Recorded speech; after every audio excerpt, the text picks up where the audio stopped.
Hello there, travelers. This is Sorvesteon. Welcome back to the channel. I am here in beautiful Inazuma City to introduce to you one of the party comps that I really like, and I've been using this for a very long time, since 2.4 in fact. So without further ado, let me introduce you to Ayaka, Zhongli, Kokomi, and Yae Miko. So, you're already familiar with these characters. Let me introduce how I'm using them. Zhongli, or actually, I prefer to call him Geodaddy. He is basically a support character. His Jade Shield, really, is the central focus, and I'll get more into that. The Pillar does help out too, though. Kokomi, of course. She is there to splash things, and she is our main healer. Yae Miko adds some spark to everything. She is the main sub DPS, although Kokomi can also act as a sub DPS in some cases. And then we have Kamisato Ayaka. She is our main damage dealer. So this is more of a freeze, electroconduct and superconduct. Electrocharge and superconduct team. It's not going to handle all situations perfectly. In that case, I would be making variations of this, like the one I have here. This is more of a pyro team. This one is a little bit more of an all-rounder with some dendro flavor. You get the idea. But this is the one I tend to use the most. And it does pretty well for most things. I use this on the big bosses, like Raiden. I forget what that what Wanderer is called when he's in his robot. Actually, I use the one with Nahida for that, but still, I use this for. Oh my gosh! Why can't I remember the names of these? Yes, this one where you fight. Can't remember her name off the top of my head. I don't know why I'm blanking right now, but anyways, you get you know what I'm talking about. So I use this party for this domain. I also use it for the end of Oniric Euthymia. I use it for a ton of other domains as well. Bosses, basically anything that's not got a strong electro or cryo resist. I use it for. Anyways, okay, back to character. So let's take a little bit more of an in-depth look at them. So Ayaka here, these are her stats, and these are the advanced stats. If you want to take a closer look, you can pause the video if you want. This is Zhongli's stats and his advanced stats. He's got very low crit rate, but that's not really an issue with how I use him. Where are those? These are Kokomi's stats. With her advanced stats, and then we have Yae Miko with her stats and her advanced stats. She's got very good crit rate and very good crit damage, as DPS is obviously one of her focuses, especially with good energy recharge. That's important. All right, now that we've gone through their stats, let's go back and let's take a look at their artifacts. So Ayaka is using a 4-piece Blizzard Strayer set with a cryo bonus, a cryo damage bonus goblet. My gosh, what a mouthful. Oh, I do apologize for my voice. I probably sound a little strange. I am getting over something. Geodaddy here is using Tenacity of the Millith 4-piece with a Geo damage bonus goblet. Kokomi is using a 4-piece Ocean Hued Clam with a Hydro damage bonus goblet instead of an HP one. And Yae Miko is using a 2-piece Thundering Fury and 2-piece... I don't know how to pronounce that. You can see the bonuses. Now let's take a look at weapons.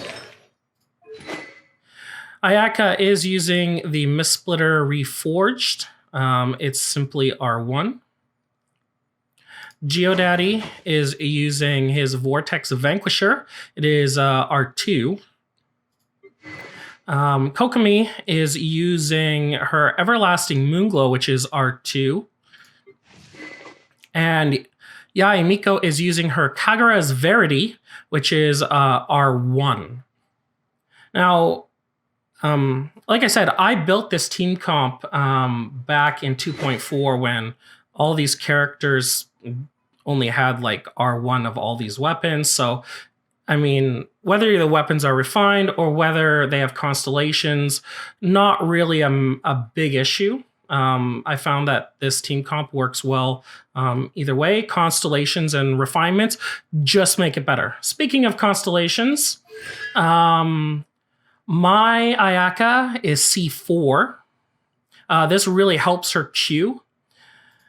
Geodaddy is C2. This is really important, and I'll talk about this more in a minute. Kokomi is C2. This is also really important. Well, not as, but I'll talk about this in a bit. And then Yae Miko is C6. Her C2 is also really important. It does add a lot of flexibility, but not necessary. I really do want to emphasize that this is not necessary. But like I said, adds a lot of flexibility, brings a lot of versatility to the team. I'll talk about this in a minute too. Let's go in and let's talk about Geodaddy first of all. So Geodaddy, his main kind of claim to fame here is his pillar, the Dominus Lapidus, and the Jade Shield that it grants. Now, everyone's pretty familiar with this Jade Shield.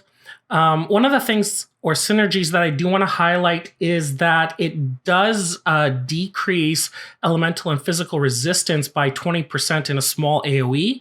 So that is beneficial for Ayaka and Kokomi and Yae Miko if they happen, for whatever reason, to get up close when they're covered by the shield.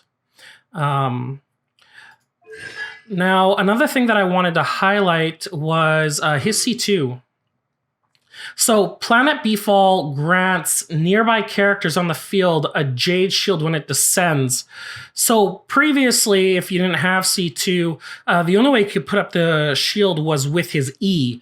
But now, if you get him to C2, you can use his Q to put up the shield. Now, one of the things it doesn't say here is that he is counted as one of those nearby characters on the field. So when he uses his Q, he grants not only everyone else the Jade Shield, but also himself. So it is not just a co-op kind of constellation. It's basically an alternative for putting up the Jade Shields when his E is on cooldown, or if you want to use it another way. Because, of course, his Planet Beefall does petrify. So he is a very strong defensive character, and he synergizes and supports the party in that way. Not with elemental reactions, but instead with defense, debuffs, and shields, and yada, yada, yada. You get the point. Okay, moving on. So the next character that I wanted to talk about was Yae Miko. You're probably already familiar with a lot of this. I just wanted to go in and talk about her C2. Her C2 is very notable because it extends the range of her Sesho Sakura by 60%, which I'm sure, hopefully, a lot of you are familiar with. This just makes her super awesome. Oh my gosh. I had her at C0 and C1 very briefly in 2.4. I rolled for C2 almost immediately. When I got this, I was like, wow, what a difference it makes. Now, why is that important? Well, it kind of comes down to why I use Yae Miko as opposed to some other sub DPS. And there's a very important reason for that.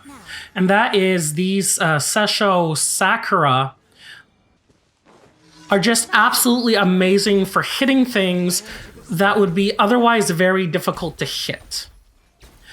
Some of the attacks that you'll find characters using only work on a plane.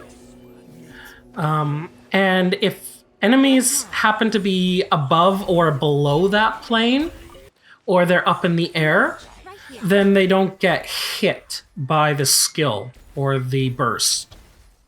These things have like a spherical range. Whether it's vertical, below, above, to the side, whatever, if it's in the sphere of range, they'll hit it. This is very, very useful for fighting things when you're on terrain that has a significant grade to it.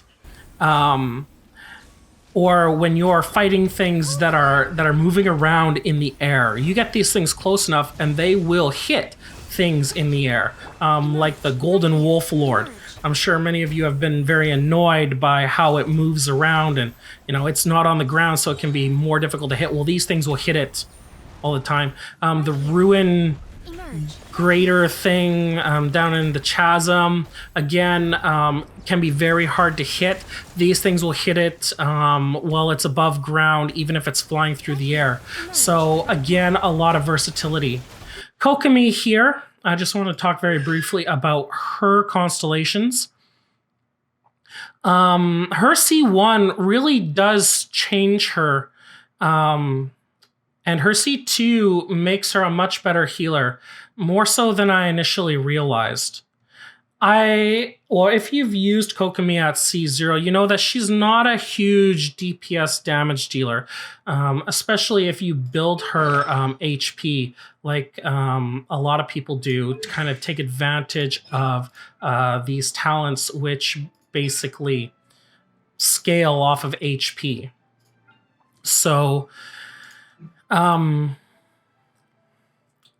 where was I going with this? Oh my gosh, I lost my train of thought. Oh yeah, constellations. Okay, so she doesn't do a lot of DPS. Water's Edge changes that. And makes it so that when you're using her Q, every third fish basically hits like a nuke.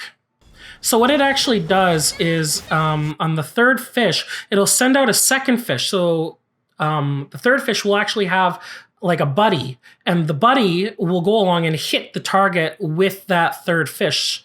And it'll basically add an extra 9k to whatever that initial fish was going to hit for. So if the initial fish maybe hits for like 4k, then you're getting a 13k hit. If it hits for 8k, then you're getting like a 17k hit. Like it's like a nuke. And she can throw those out pretty darn fast. So it does change her quite a bit. Makes her much more of a sub DPS. Another thing that her C2 does that I didn't really realize was this 4.5%. This makes a huge difference. When they're 50% or below, and I thought this was quite situational initially and wouldn't really make too much of a difference, she's going to heal for like an additional 3 to 4k. So mine was already healing for like, I don't know, around 6k. And then when I noticed that when my characters were below 50%, she'd heal for close to 10k. I was like, whoa, holy crow. Characters that were like at a quarter health would suddenly shoot up to 3/4 health. I was like, oh my gosh. So it's really affected the party, made it really, really strong overall. You don't have to use this party kind of like as it is. I sub in people all the time. It's just this kind of key supports of like Zhongli, Kokomi, Yayamiko, and then some DPS. My Ayaka happens to be really strong. That's why I happen to favor her. I also happen to favor a freeze comp because it adds in, extra defense and it stops stuff from moving around. So that's one of the reasons why I favor Ayaka. I will sub in people like Venti sometimes because, he's a great person to sub in if I need, like to get around more or I need to be balling people up.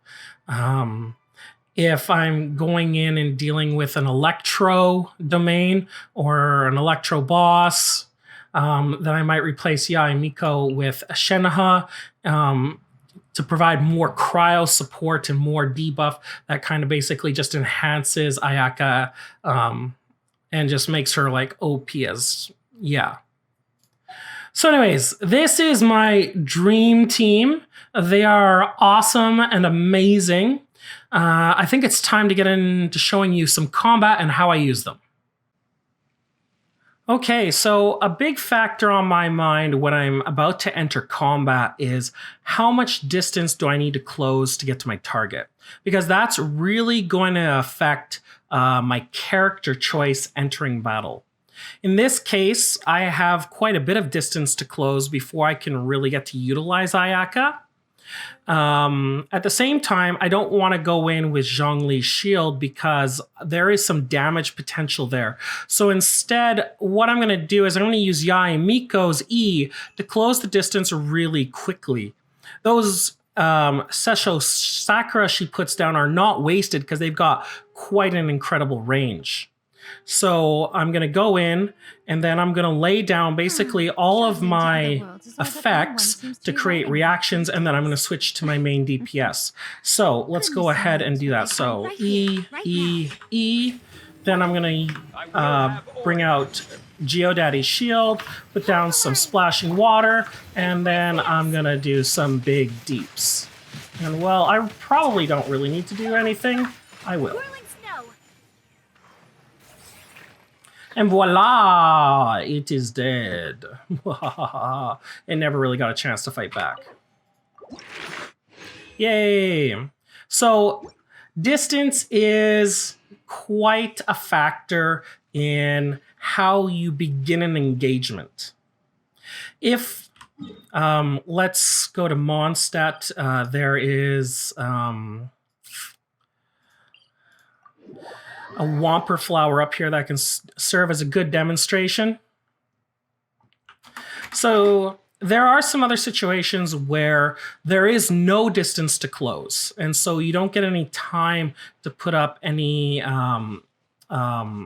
basically stuff before you begin the engagement. So in this case, I have to stand basically right beside the Whomper flower as the engagement begins. Now, yes, I could put this stuff down beforehand.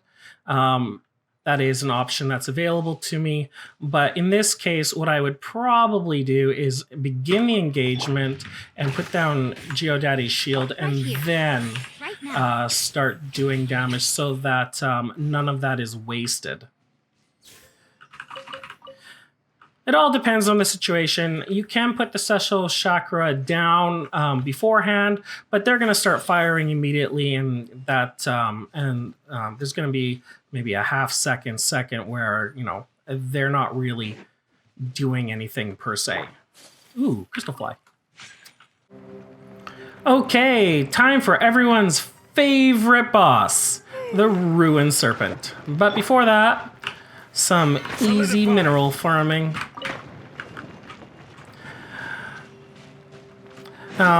This guy is notorious. Right here, right now, right here. For being difficult to hit. My apologies. But with the Sesho Chakra,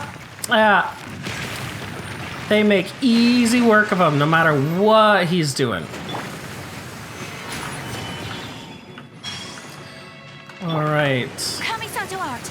Sorvesteon. Emerge right now. Easy dodging, easy work.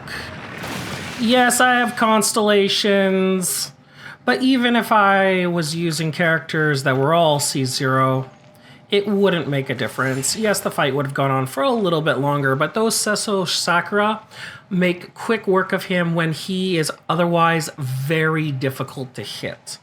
Oh, and I think they're over here. Let me just get out of the field. Yay!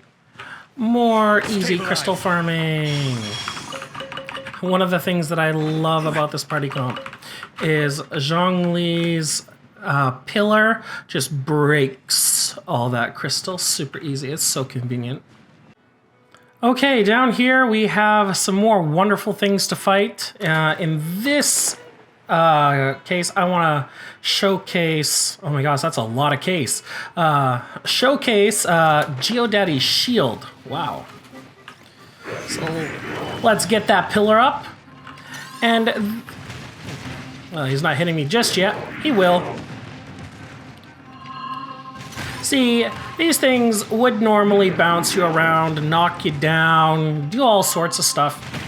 One of the really nice things that I like about Geodaddy's shield, aside from being incredibly strong, is that it really does protect you from interruption, prevents you from knockdowns, pushbacks, like literally everything.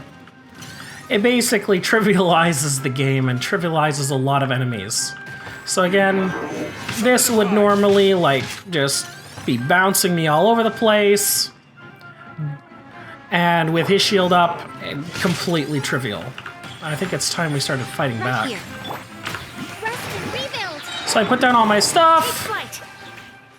And dead before I can even really get to use Ayaka. I think that's because I have constellations, but even without constellations, the battle would probably go the same way.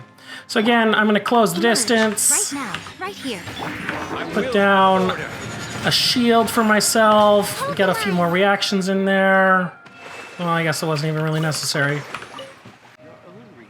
Well, and that's it for my showcase and breakdown of my favorite team comp in Genshin. Thank you very much for watching. This is Sorvesteon signing off.